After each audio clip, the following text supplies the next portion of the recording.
Je pense que toutes les femmes qui sont connectées et qui sont en couple avec des hommes qui sont entrepreneurs, vous avez certainement déjà remarqué que votre plus grand challenger sur le plan émotionnel, votre plus grand rival, c'est le projet de votre partenaire. Ce n'est même pas une autre femme, c'est son projet.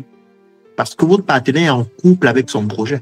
C'est pareil avec les femmes entrepreneurs. Si vous êtes en couple avec une femme entrepreneur, cette femme est en couple avec son projet. Surtout si c'est vraiment un projet auquel elle y croit.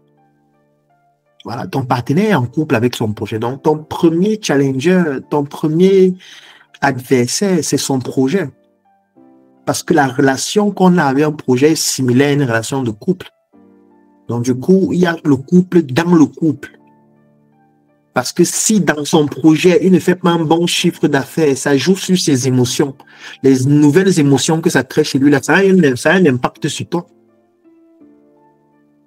Il peut lancer son projet fait faillite, ça le déstabilise, il devient dépressif. Et tu penses que le fait qu'il devienne dépressif, ça n'a pas un impact sur ton couple, ça a un impact directement. Est-ce que tu sais qu'un projet peut rendre un homme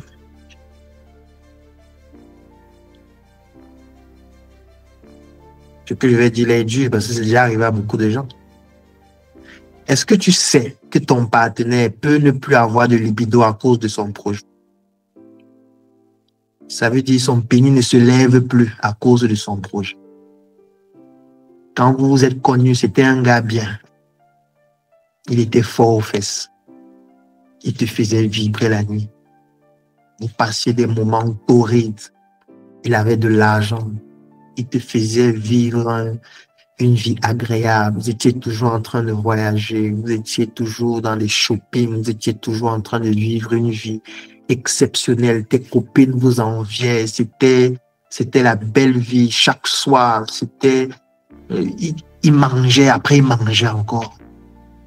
Donc, tu partais à la cuisine, tu prépares, tu viens servir, il mange. Après, tu le sers, il mange après avoir mangé. Et il mangeait tellement bien que toute la nuit, vous êtes en train de manger. La viande sans eau était agréable. Vous mangez avec les condiments.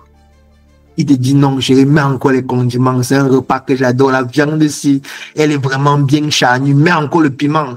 Tu mets le piment et mange. 6 mois après, le projet commence à chauffer sa tête. Les ventes sont en train de diminuer. Les trahisons, ses partenaires mettent le couteau dans son dos, les vols dans l'entreprise, les déceptions de pâtes. Chaque soir, il rentre triste à la maison. Il gagnait avant 20 millions par mois. Maintenant, ça n'atteint même pas 800 000. Parfois, même, il vend à perte. Quand tu lui dis, chérie, j'ai préparé, il dit que je n'ai pas faim. Tu dis que, mais tu as mangé où? Il dit, ah, pardon, ne me dérange pas. Va dans la chambre. Tu dis, mais il y a quoi? Il est court d'aller dans la chambre. Pourquoi tu déranges aussi comme ça? C'est quoi? Non, tu dis, c'est quoi? C'est quoi avec toi? Tu dis que, mais chérie, il y a quoi? J'ai encore fait quoi? Je t'ai dit d'aller dans la chambre, s'il te plaît. Je veux pas trop de bruit. Éteins même, je veux moins de lumière. Je dis, mais qu'est-ce qui se passe? J'ai encore fait quoi? C'est quoi? Je m'habille pas bien. Je n'ai pas fait une nouvelle garde-robe. Il dit que donc tu as l'argent, tu dépenses sur les habits. D'accord. Je vois dans le couple dans lequel je suis. Tu dis, mais chérie, fais ça pour te faire plaisir. Qui t'a dit que j'ai besoin de ça? Dis donc, dégage. Dégage. Tu ne comprends pas ce qui se passe. La nuit, tu veux le titiller un peu. Il dit, s'il te plaît, s'il te plaît. S'il te plaît. Tu commences à abuser. Hein. Tu abuses déjà. Je dis que, mais j'abuse comment? Qu'est-ce qui a changé en quelques mois? Nous étions bien pourtant. Nous étions bien. Il te dit de ne plus abuser. Le problème, c'est pas toi. Hein. Le problème, c'est le truc. C'est ça le problème. Le projet, c'est quand elle le tue. Parce que chaque fois qu'il prend son téléphone, il envoie un message. Elle dit, bon, tu es convoqué à la gendarmerie demain, il faut venir tôt.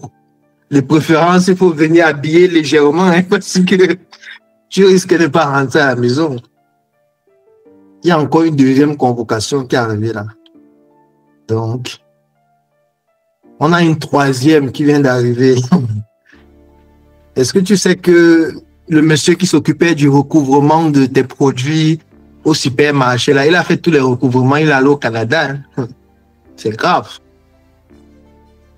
Celui qui nous livrait souvent le plantain, là, il a livré le plantain, mais il y a un employé à l'usine qui n'était pas payé et il a décidé de partir avec toute la cargaison. Donc, tu reçois 10 messages. 9 messages, ce sont les mauvaises nouvelles. Et pendant que tu es en train de recevoir les mauvaises nouvelles, il y a quelqu'un qui est en train de te dire, chérie, tu deviens distant. Chérie, j'ai envie de toi. Tout ce que tu as envie de faire, c'est de disparaître. C'est de chauffer l'eau versée sur la personne. Ça peut me rendre violent. Ça peut rendre violent. Alors qu'au départ, tout se passait bien. Maintenant, son pénis ne se lève plus. Même quand il veut essayer, ça ne se lève plus. Parce que tout part d'ici. Quand tu n'es pas stable là, ça va se lever comment? Ça ne peut pas. Tout part de l'intention. Tout part de l'état d'esprit. Tout part de ton bien-être psychique, mental, spirituel, émotionnel.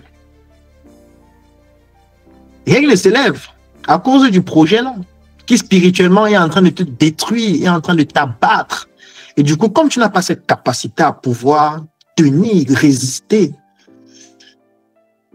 te challenger, aller au-delà, qu'est-ce qui se passe? Ça t'abat.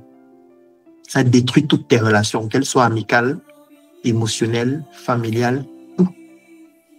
Tout ça à cause des chips. Les chips sont en train de te détruire. Tu ne te laves plus.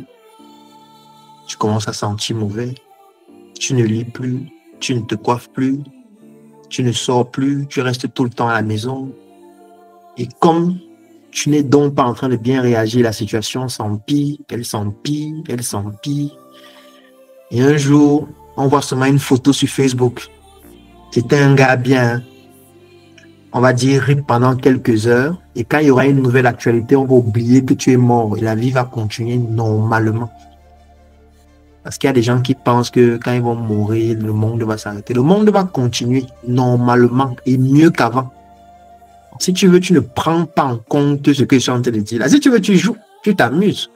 Tu crois qu'on te dérange. Tu crois que non, moi, je suis un entrepreneur, je ne suis pas dans vos histoires. Là. Ah, il n'y a pas de problème, non.